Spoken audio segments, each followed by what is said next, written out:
Good morning, everybody. I'm Jim Vedda from Aerospace Corporation. I should note right off the bat that my comments are my own here and not necessarily to be associated with Aerospace Corporation. Unlike most of my colleagues there, I am not an engineer. Yes, it is possible to be not an engineer and work at the Aerospace Corporation. It can be done. I just don't know anybody else who's done it.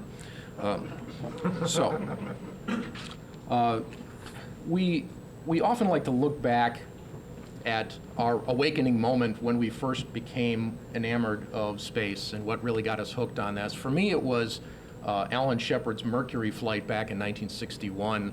I was 6 years old at the time, so in other words, I've been a space geek for over 50 years, and I've been thinking about this for a while. So let me share what I've come up with you over those years. Not all of it, but just a distillation of some of the things that I have been thinking about in relation to the exploration and development of space. And one of the first things is that we should always think of exploration and development together. They go hand in hand. They're two sides of the same coin. It's unlikely that we would be able to do one without the other for the long haul. So my assumption all along is that we're exploring and developing space as a long-term endeavor, unlike what some people have suggested. It's not a passing fad that came to us in the Cold War and is on its way out now. No, I think we're in this for the long haul. And for what purpose? To add value to the human condition in a variety of ways. And that includes scientific, economic, and a whole array of social benefits that will come from this, both in public good and in private profit. Well, if that's the case, if that's where we're going with this, we're going to explore and develop to create all these benefits that improve the human condition, what's the best way of going about it? What's the most efficient way of proceeding so that we don't have starts and stops all the time and don't waste money along the way? And the conclusion I came up with some time ago is that a destination-driven program is not the way to get there. That strategy has some serious flaws, and we started along that path with Apollo, and since then there have been too many cases in which we've taken the wrong lessons from Apollo, and we think that we can repeat that experience, and in fact we can't. At least we can't in a way that is going to be the most beneficial way to proceed here, because what we did in Apollo was brilliant. It achieved its goals, but the goals of Apollo, of course, were to outshine the Soviets and thereby win hearts and minds around the world, and also to stimulate U.S. industry and technology development. It did that brilliantly. But it was not something that was put in place to spread humanity across the solar system, even though there were a lot of things in John F. Kennedy's speeches that made it sound that way. Well, that was the public rhetoric, but the reality was there was this limited set of goals. So once we achieved all of those, we've now gone a couple of generations without further progress in that area. We devised systems for that type of destination-driven strategy that were primarily designed to get us there and back again safely, not really thinking about the long-term application and multiple applications for the hardware and the systems that we design. So that doesn't give us any means of consolidating our gains and building upon them over time. It doesn't allow us to build an integrated infrastructure that's all in place at the same time and mutually reinforcing. Well, how do we get there? I mean, the next step really that we need to do is to build that infrastructure and to create the ongoing operations that will make this a going concern. I'm glad that Charles set the precedent here for calling upon history to learn something here, because I'm going to throw in a little history lesson that may be something very familiar to you. And while historical analogies are not perfect, they don't always align with where we're going in space. There are things to be learned. And I'm going to go back to the story of Lewis and Clark. Now, you're all familiar with the Lewis and Clark expedition, the so-called Corps of Discovery, in which they took a trip from St. Louis, Missouri to Portland, Oregon, and back. And it took them about 2 years to do that in 1804 to 1806. When they came back, they were hailed as heroes. So they were the pioneers that opened up the West, right? Not exactly.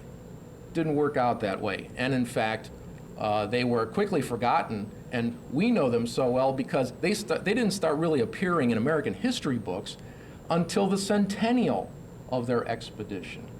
They were largely forgotten throughout the 19th century. And both of them went to their graves thinking that they had failed to open up the West, the land west of the Mississippi. They thought they had failed to do that because nothing much happened. Now, in the case of Meriwether Lewis, he died just 3 years after coming back from the expedition, so he wasn't around that much longer. But William Clark lived until 1838, so he had quite a long view of another more than 3 decades after the expedition had completed, and he just didn't see much happening compared to what they thought was going to happen. Why was that the case? What took so long? Well, what took so long was that there was no infrastructure and no big effort to build infrastructure until about the 1840s, after both of these gentlemen had died. So you have the very first railroad to go west of the Mississippi was chartered in 1849. And around the same time, around the mid-1840s, that's when Samuel Morse's telegraph was just starting to get deployed in the eastern part of the country, and then it followed the railroads as they moved west. Transportation, communications infrastructure, that's what really got things going. And then in the time after the Civil War, you saw the government handing out plots of land in large sections of the area west of the Mississippi, and that's where the development really started. You needed to have that infrastructure. Well, I really believe that the same is going to be true for space development.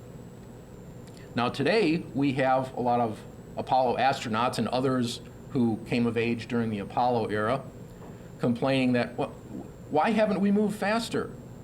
Why are we spinning our wheels? Why have we not done more to move outward into space? The answer is the same as it was for Lewis and Clark, because the infrastructure is not there and we haven't put out the effort to build it.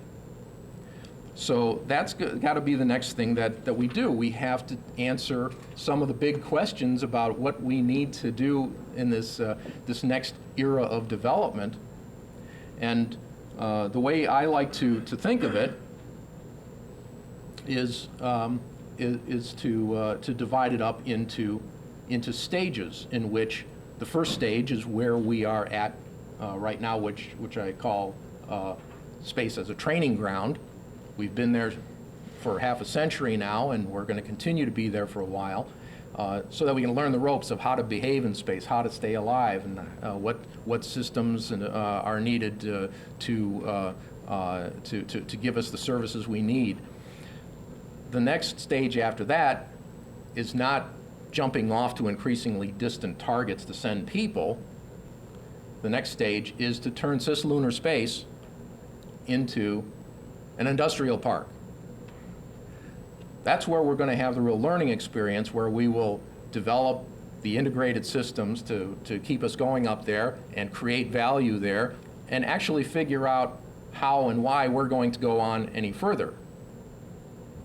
If we don't do it this way, it's actually something that could set us back. I mean, the notion that jumping off to increasingly distant destinations is somehow a fast track into space, I don't believe that that's true. I think the fast track is to do this infrastructure development. And I will share with you a quote from the very wise man, the late Dr. John Marburger, who was President Bush's science advisor, somebody who should have been listened to more than he was. And something that I quote here in the Ultimate Authority, my new book. If the architecture of the exploration phase is not crafted with sustainability in mind, we will look back on a century or more of huge expenditures with nothing more to show for them than a litter of ritual monuments scattered across the planets and their moons. He said that in 2008.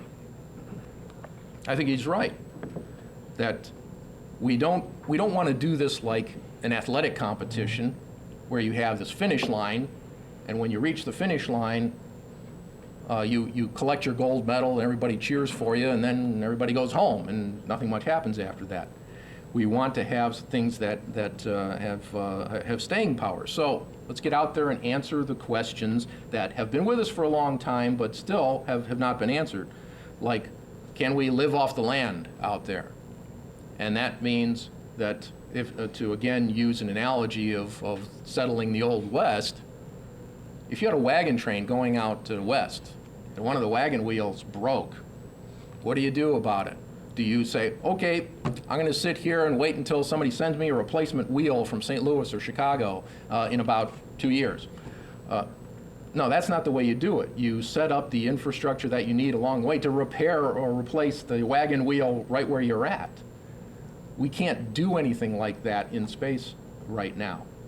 We don't have the capability to have a mobile repair shop up there. There's some talk about that. I mean, maybe you've read recently in Space News and AvWeek some coverage of activities at Goddard Space Flight Center and working along with some people at Kennedy Space Center to develop some orbital repair stations that can move around and go and repair satellites. And it's a wonderful concept, but here we are reading little articles about, oh, isn't it nice that they're working on something? Well, it's not just nice. I mean, this should be front burner stuff. This should be the type of thing that is at the forefront of what NASA is developing, and in fact developing hand in hand with industry, because this is something that will take advantage of government investment, but ultimately get handed off to industry players to run with it. So, can we live off the land in space? And can we consistently create value that is worth the cost and the risk?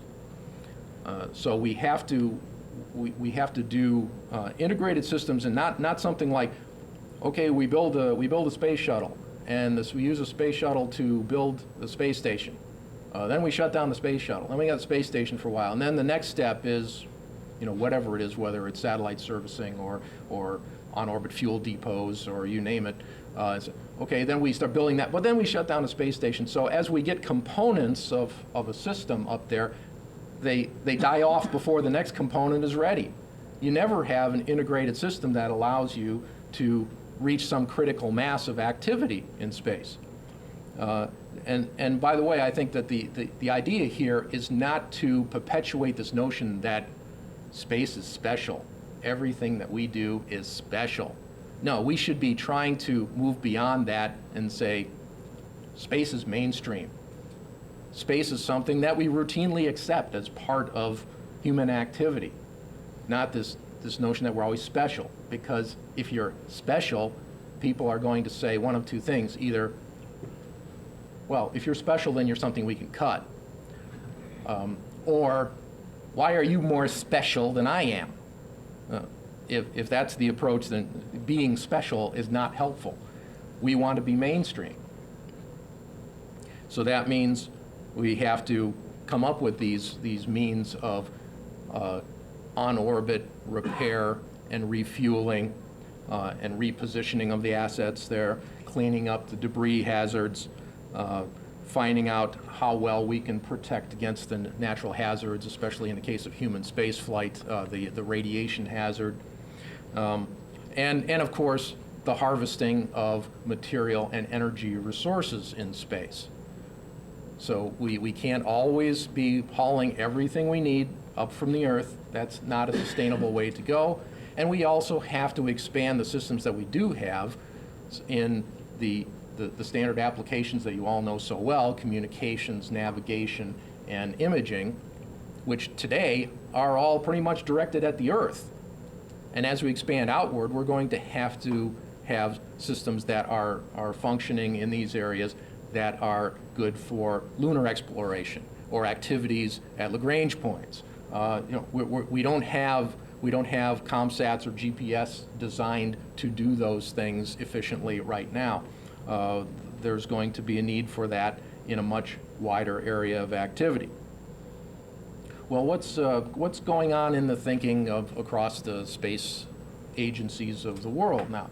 One of the interesting things that has come along that I think is starting to align with what I'm suggesting here is the Global Exploration Roadmap that came out last September from a group that calls itself the International Space Exploration Coordination Group, which, as you may know, is about 13 space agencies from around the world, including basically all the major players, which came out with a set of goals that I thought was really interesting. I mean, certainly there's the usual standard things that, goals that include perform space, earth, and applied science investigations, including the search for life, study human physiology to expand the presence of humans beyond low Earth orbit, engage the public in the exploration adventure. These are all good things, but they kind of sound very familiar and almost motherhood and apple pie type statements. But the next set of goals the next three goals that they listed, I think, are very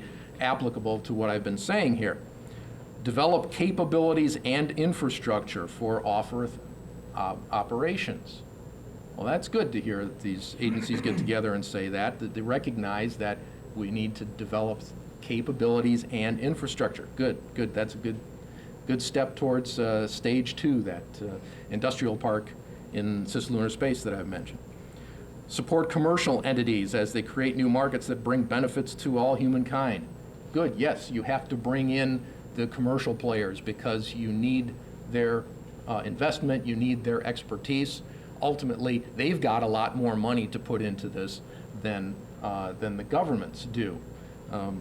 You want to bring them in such a way that, unlike the destination-driven plan where they're just contractors, you want to bring them in more as partners so that they've got some skin in the game and they see, hey, there's some long-term benefits that eventually will make profits and we want to be a part of this. Lastly, pursue planetary defense and orbital debris management.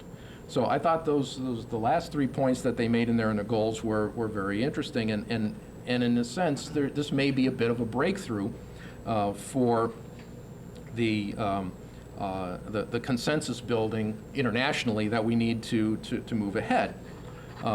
They're endorsing not just a continuation of prestige spaceflight activities or deep space robotic missions, but also recognizing that, as I said earlier, exploration and development go hand in hand, that robust and versatile and sustainable space infrastructure is a requirement for moving ahead, that we have to bring benefits to Earth through new markets, through solutions to global problems, and that everybody has something to contribute. All sectors, all nations have brain power, investment, risk-taking that they have to contribute to this. Okay, this is all good news, and yeah, it's great that they came out with this plan, and they do, I understand, plan to revise it, update it periodically.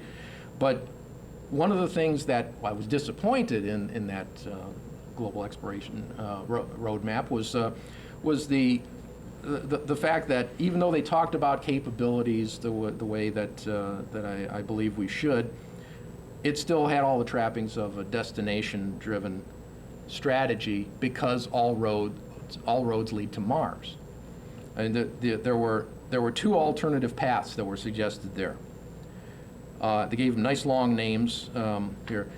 To Mars with deep space asteroid missions as the next step, which they shortened to Asteroid Next, and to Mars with the Moon as the next step, which they called Moon Next.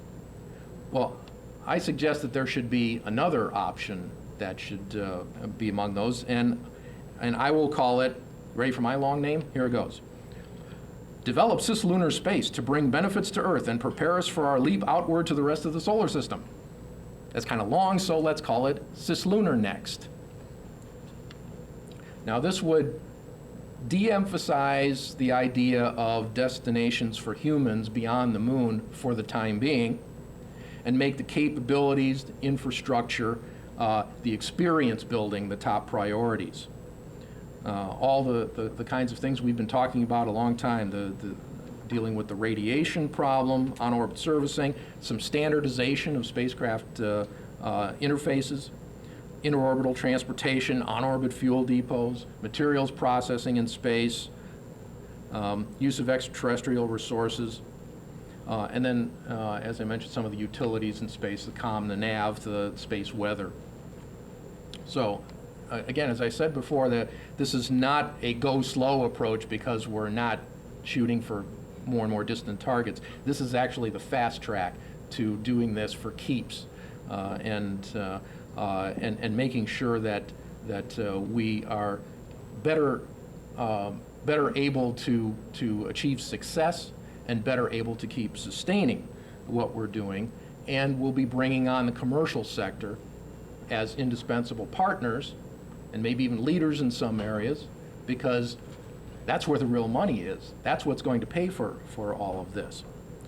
So, so this is the view that I put forward in my book, and suggest what policies should look like, and you know, I hope you'll consider reading that. But I think for now, Mr. Chairman, I think I've used up my allotted time, so I'm going to hand it off to Bill Atkins here. Thanks.